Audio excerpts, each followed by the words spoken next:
नमस्कार दोस्तों, welcome back. आप देख रहे हैं कॉफ़ी विद मी जैन। दोस्तों, एक आपने सुना होगा कि जो मुसलमान है भारत के, या सब कॉन्टिनेंट बोल देते हैं, ये सारे के सारे पहले हिंदू थे। और जब ये हिंदू मुसलमान बन जाते हैं, यही हमारे देश के लिए और हमारे कम्युनिटी के लिए ये एक खतरा बन जाते हैं। मैं आपको 3-4 एग्जाम्पल्स के साथ समझाऊंगा कि हिंदू जब मुसलमान हो जाता है तो वो कितना घातक होता है। सबसे पहले शुरू करते हैं कश्मीर से। वहां पर एक थे हिंदू जिनका नाम था राघव राम कौल। कश्मीरी ब्राह्मण थे और इनको गौ मांस खिलाकर मुसलमान बनाया गया था। इनके पुत्र का नाम था शेख इब्राहिम और शेख इब्राहिम के पुत्र का नाम था शेख अब्दुल्ला।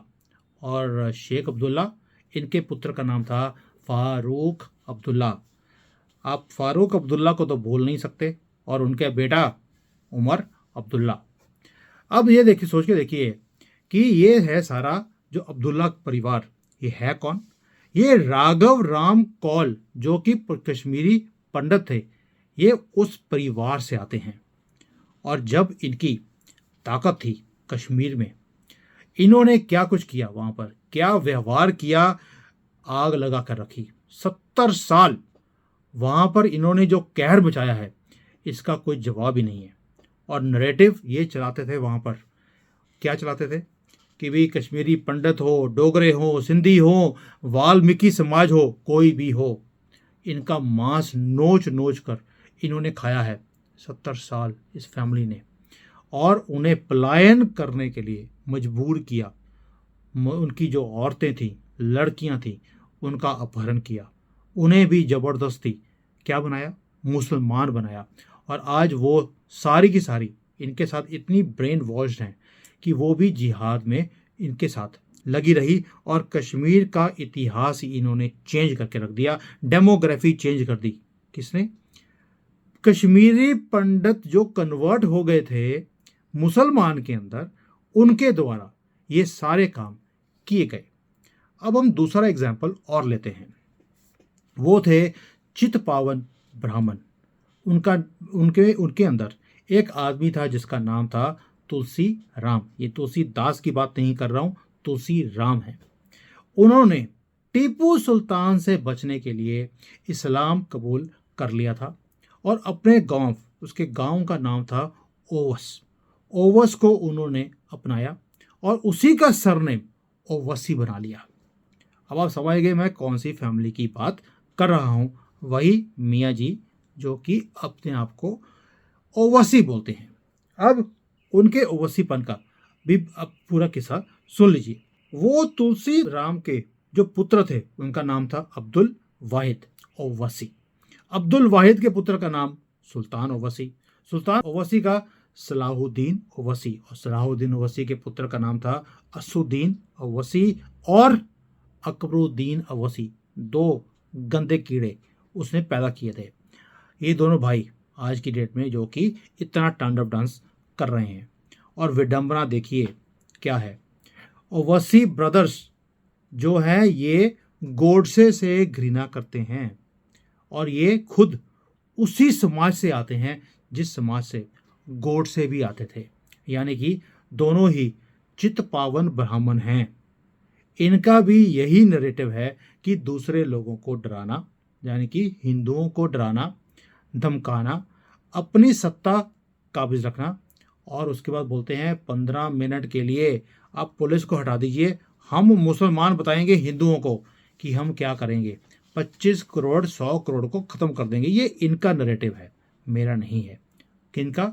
जो पहले ब्राह्मण थे अब मुसलमान हो गए हैं, और मुसलमान बनते ही उसी ब्राह्मणों को खत्म करने की बातें करते हैं जहां से ये निकल कर आए हैं। ये हो गया दूसरा एग्जाम्पल। तीसरा बड़ा ही जाना माना है पाकिस्तान से। वहां पर थे मोहम्मद अली जिना, जो पाकिस्तान के बाप कहे जाते हैं।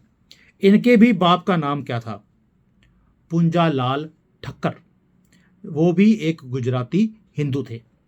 ये पैसे के लालच में, वैसे तो जो पाकिस्तानी होगा वो पैसे के लालच में ही अपना धर्म चेंज कर सकता है, या तलवार के बस के ऊपर।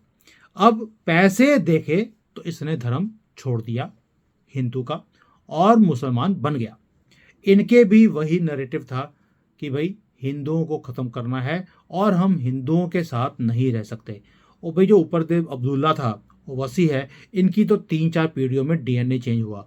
ये जो पाकिस्तानी जिनने वाला था, इसका तो एक पीढ़ी में ही डीएनए इतना चेंज हो गया कि अपना अलग से कंट्री बना लिया कि हम हिंदुओं के साथ नहीं रह सकते और इनका कत्लेआम तो हमारा जन्म सिद्ध अधिकार है।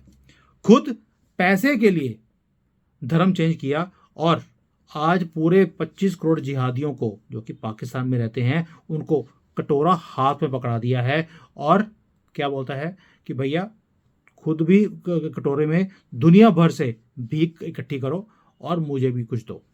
ये हालत है ये पंडित की, जो कि दोबारा से मुसलमान बन गया था। अब आप सोच के देखिए, भारत हो, पाकिस्तान हो, बांग्लादेश हो, इसके सब लगभग जितने भी मुसलमान हैं वो पहले वास्तव में हिंदू ही थे। जो मुगल शासक जो आए थे उनके भय के कारण, उनके द्वारा लोभ दिया गया या डर दिया गया, उसके कारण वश में आकर या लालच में आकर ये मुसलमान बन गए। आज इन्हीं की औलादें जानते हुए कि इनकी पुरानी जो पूर्वज हैं वो कौन थे, वो इस्लाम के नाम के ऊपर आतंक फैलाते हैं, भारत के अंदर भी और अपने कंट्रीज में भी, और मार काट भी करने से पीछे नहीं हटते। देखिए, मैं बड़ी बार सोचता हूँ, कई बार बैठकर मैंने एक्स जो मुस्लिम्स हैं उनके साथ भी शो किया और मैंने उनको बोला कि भाई ऐसी क्या मजबूरी है आपकी कि ये जो पागलपन है ये आपके ऊपर इतना छाया हुआ है, जबकि पहले आप हिंदू ही थे। तो आप अपने जो पूर्वज हैं उनकी गलतियों को आप सुधारते क्यों नहीं हैं? आप घर वापसी क्यों नहीं कर लेते? और आपकी भी आत्मा शांत रहेगी और आपके पूर्वजों की जो आत्मा है वो भी शांत रहेगी। तो उन्होंने बताया मुझे कि हमारे लिए पॉसिबल ही नहीं है, क्योंकि हमें मुसलमान जब कन्वर्ट किया था तब एक ही कसम ली थी कि आपने काफिरों के गले काटने हैं और अपने नंबर्स को इतना इंक्रीज कर देना है कि जैसे ही आप 40% को क्रॉस करेंगे उसके बाद किसी को भी आपको फेस करना इम्पॉसिबल हो जाएगा। क्यों?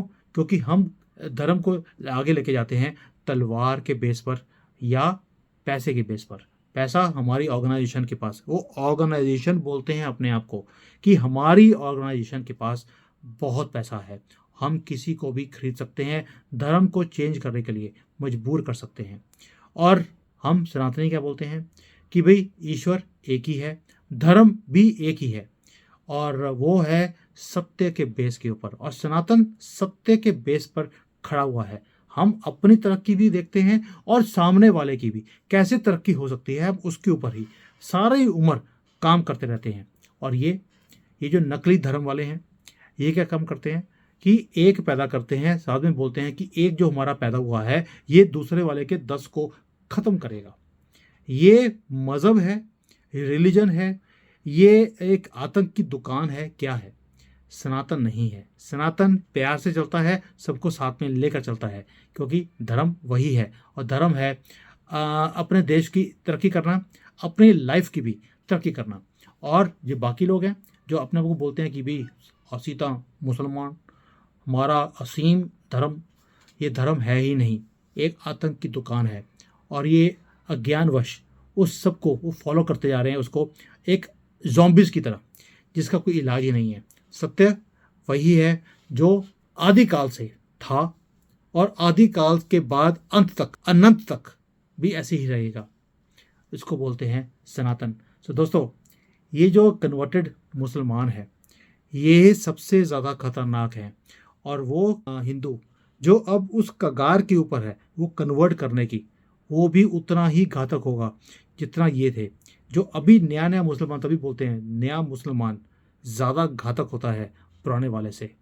होशियार रहिए। जय Hind, Vande Mataram. Hi there. If you liked the video, please don't forget to smash the like button, subscribe to our channel, and activate the bell icon so that you receive all notifications whenever we upload a new video.